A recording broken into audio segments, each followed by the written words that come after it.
Hi, I'm James Robertson, and I want to share with you about my robust, tough ERP procurement process. Well, it's more wide-ranging than that. You can use it for CRM. You can even use it for AI if you wanted to. I did a warehouse roof using the same method and process and documentation with adjustments about 18 months ago. So I'd like to share with you what I've got to offer, and I'm going to put up a few slides and I'll talk you through it.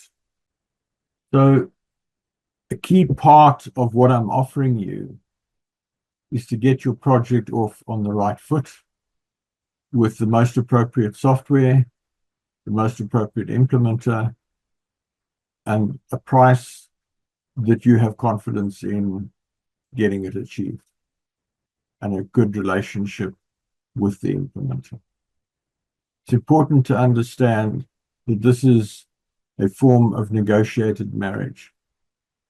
If you buy a new ERP or WMS or TMS or CRM or whatever, it needs to serve your business well for at least the next 20 years.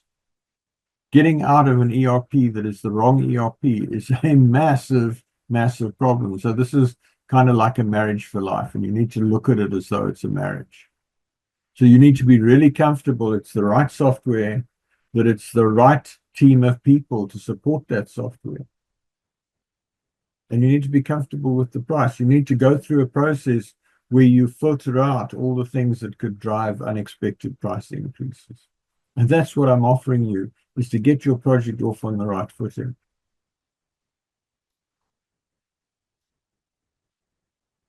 To put that in context, if you search on Google, I did this about 2 weeks ago, percentage of ERP projects that do not deliver what was promised, they come back and say Gartner 55 to 75%. Folks, I think that's an underestimate. Firstly, because people don't like to admit it's a mess. And secondly, because expectations have been so dumbed down over the last couple of decades that the high aspirations that people had at one stage are largely missing. So you're coming off a low base in terms of expectations. So I'm coming from a point of view that it's possible to implement up there, possible to deliver a really exceptional high value outcome. And that's what I want to give you. And this is the first step in that journey. So we're looking at procurement, we're looking at a tender process, three-stage tender process. I'm offering you a well-proven document pack, a tough request for proposal, which closes all the loopholes, a strategic approach, and a set of documents that covers every step of the process. It's based on civil engineering tender process, and it was developed in conjunction with a large engineering client. This is an example of a document pack that came out of this process. The principles strategically define the requirement, line up the different bids.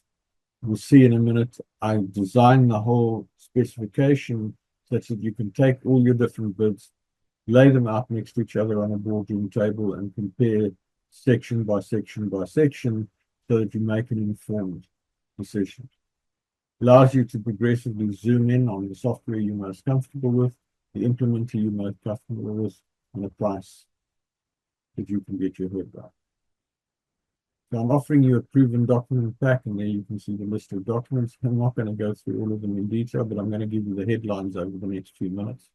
And I want to stress that they've been carefully crafted. A lot of thought's gone into it, and they've been tested in practice. So we start with a tough request for proposal document. One of the clauses in there is only present the team that will do the work. In other words, don't roll out the A team for the sales talk presentation and then give us the C team, which is something that happens all too frequently. Bid tolerance, typically 10%, maybe 15%. You may not exceed your original bid by more than that amount. In other words, don't bid low in order to get in the game and then try and skim the client with change requests. And so there's a whole lot of content there which has been very carefully thought through and tested. And one of the things that it does is it filters out those who are likely to come in with a low bid and then try and talk the price up. Strategic requirements specification. I work with the top team to determine the strategic business definition, headline business requirement, and we weight everything in terms of their relative importance. So we've got a structure from a strategic point of view that focuses the attention of our team and the bidding teams on what's really important to the business, not a whole long wish list of must-be windows and other nonsense like that. Procurement timeline developed in conjunction with the client team. Make sure that we're not scheduling things when key people aren't going to be available, and also that we're realistic in terms of the demands of the key team's time in terms of their day-to-day activities. Software schedule. We apply our minds to everything that we think could be required, not just the ERP, but the data warehouse, the business intelligence, everything. List everything there, and we tell the bidders to make sure that the list is complete, because if they come back in 3 months' time and say, oh, goodness gracious, we didn't realize you need this software, we're just going to say, my friend, it's in the contract. You said that was everything we need. Please supply it at your cost. Bill of services, similar approach. We list everything that we can think of that is needed to do the job. And that's a lot of that's coming out of my head, on my experiences, coming out of existing documents for previous clients. So there's a lot of knowledge and experience that I'm bringing to the party in terms of documenting that. And so they can go through, and again, if there's anything missing, add it in, because this is going to be the basis of payment. You put in the payment milestones that you want. We take a retention, typically 10% retention paid out on completion of certain milestones.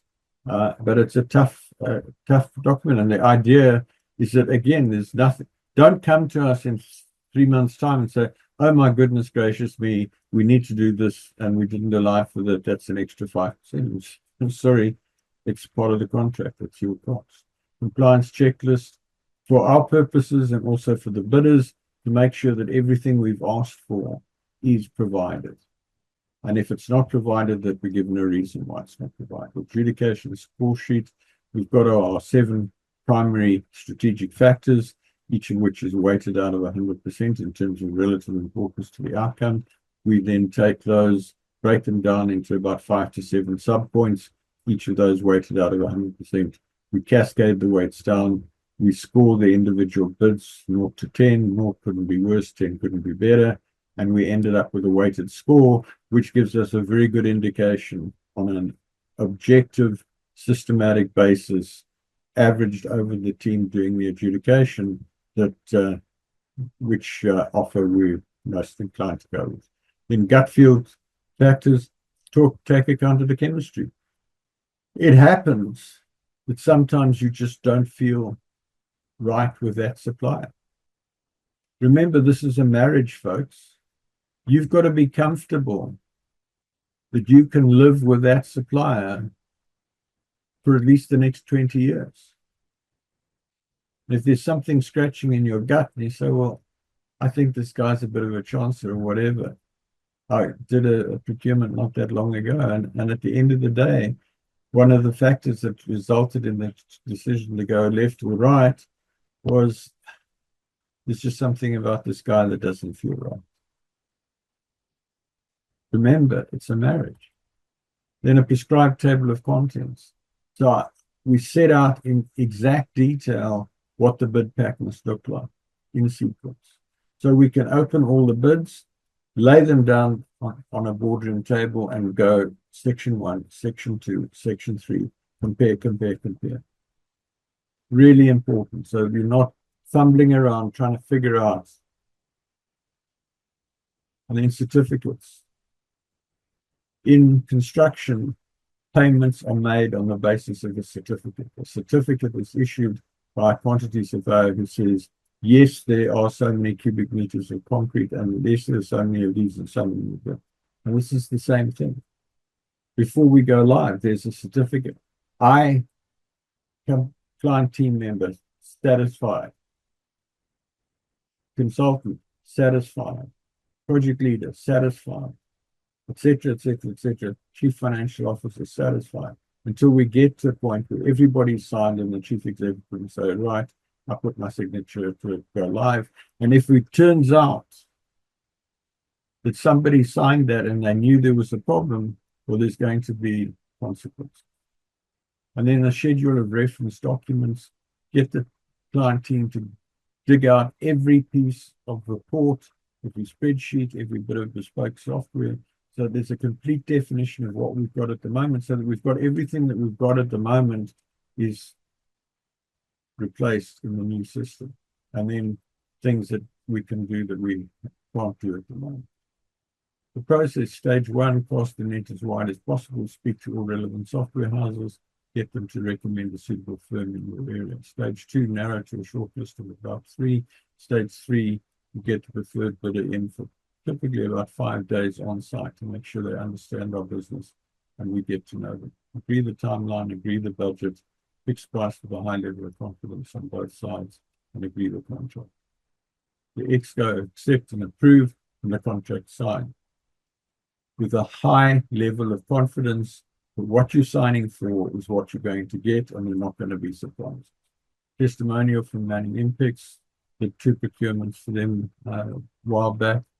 First, warehouse management system, and the second, warehouse roof. As I said, I started putting together the pack for the warehouse management system, and Andre said to me, "Can you do this for the warehouse roof?" I said, "Yes, what a pleasure." So we did.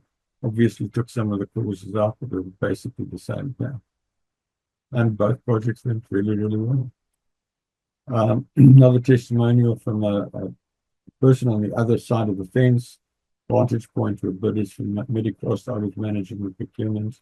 I had them fly out to South Africa for 5 days and take us through their product in depth, and did the same with a product from Singapore, and did the same with a local product, and took a procurement decision based on them. And Larry, Larry quite likes me, so did the forward for my book. Willie Parsons, Basil Reed engineering companies that I mentioned. Jeff Craig is the guy that I mentioned that worked with me to develop the current tender pack. Fresh and pragmatic engineering approach.